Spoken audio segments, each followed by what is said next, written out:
States, stepping up to the mic before a huge crowd in Tulsa.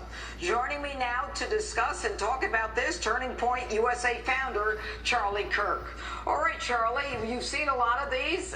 What was your take? It was nice to see one again. It's been too long.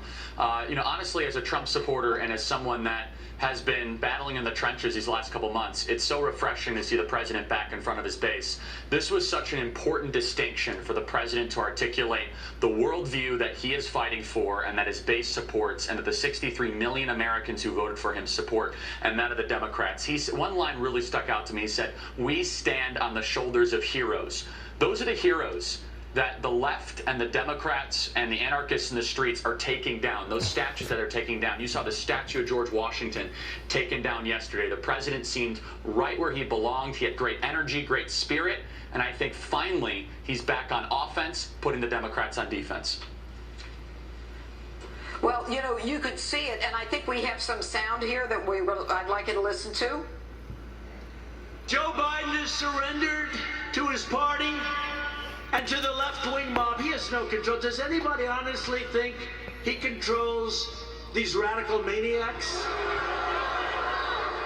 You know what he says to his wife when he's not confusing her with his sister? "Get me the hell out of here. These people are crazy." What's interesting, Charlie, about this is at one point he described Joe Biden as being involved in 4 decades of betrayal and calamity. What do you think of how he was attacking Joe Biden this evening? The framing is brilliant, and I'll tell you right now, there's a little bit of a crisis happening in the Biden campaign tonight, because they realize that they now actually have to campaign. That they realize they have to defend the indefensible, which is a record that has put America last and put China and our foreign adversaries first. A record that has not been advantageous or positive for the black community. A record that has enriched the Biden family at the expense of the American people.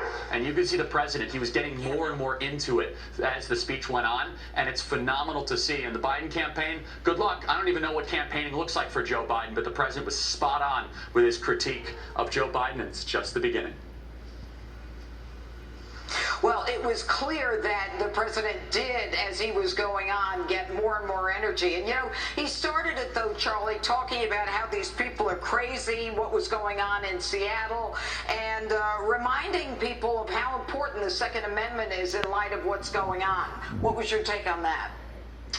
That's right. I was very positive to see the president talk about the cultural issues, life, judges, religious freedom.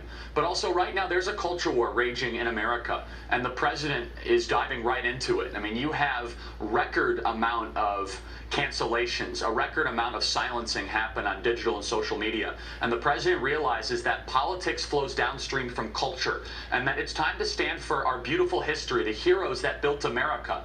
And if you're watching this right now and you feel like America's heading in just a troubling direction the last couple weeks, the president is saying no more. And the fact that he talked about the Second Amendment rights, the Constitution, free speech, these are winning issues. And again, the president is probably the best offensive player in modern American history. And when he's playing offense, he's setting the tone. The media doesn't know how to cover it.